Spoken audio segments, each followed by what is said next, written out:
In this series of videos, we're looking at how you can use your Open Mind coursebook to teach online. And in this video, we're looking at assessment.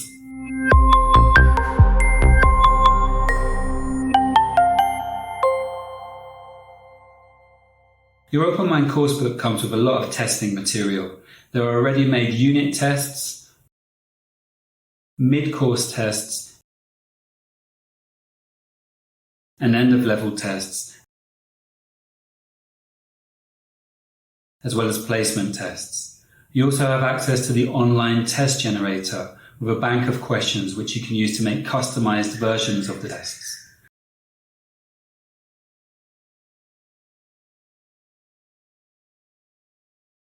All of these resources can be accessed from the course websites, macmillanopenmind.com or macmillanmind.com.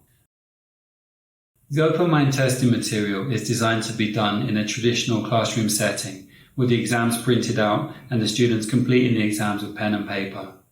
But with a little creativity and imagination, we can easily adapt them for online teaching contexts. And in fact, the way that the files are organized really helps with this.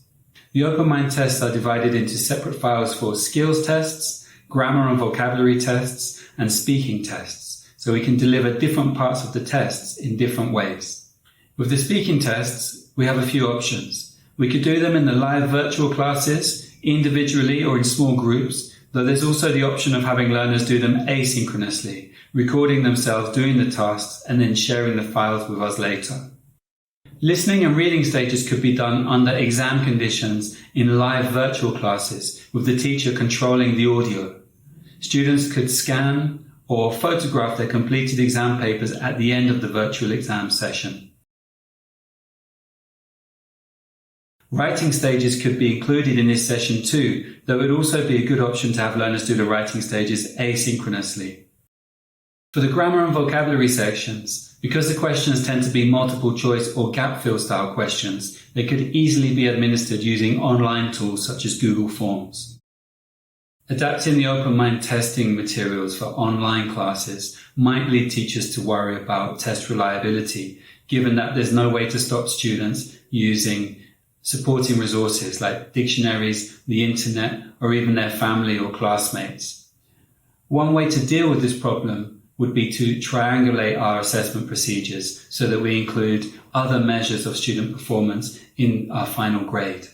One obvious way to do this is with electronic portfolios. Because of the nature of online courses, where a significant amount of work is done asynchronously, e-portfolios are a natural fit for assessment purposes and can be used in conjunction with other assessment tools like exams.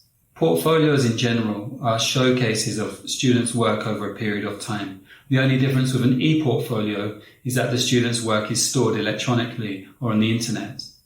E-portfolios can contain examples of students' written work, such as emails or reports, posters, infographics or PowerPoint presentations, audio or video files with students participating in communicative activities, or any other project work that students have engaged in during the course. As teachers, we would need to decide what the goal of the e-portfolio is, what kind of work can be included in it, how the work will be graded, and how the work will be stored.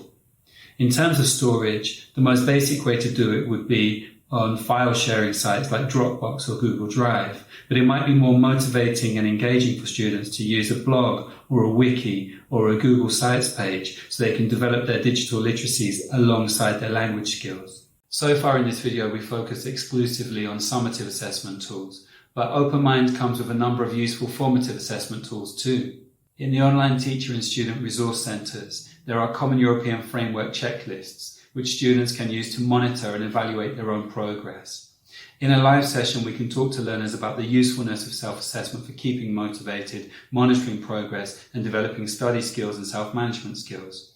It would also make sense to follow up on learners' self-evaluations in one-on-one sessions during the course.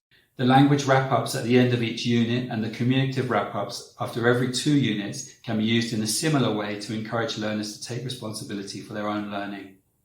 It's really important to keep in mind that we will need to adapt our assessment procedures for online classes. Most teachers feel that we get less work done now that we're teaching online. And so this needs to be taken into consideration when we're designing and grading assessment tasks.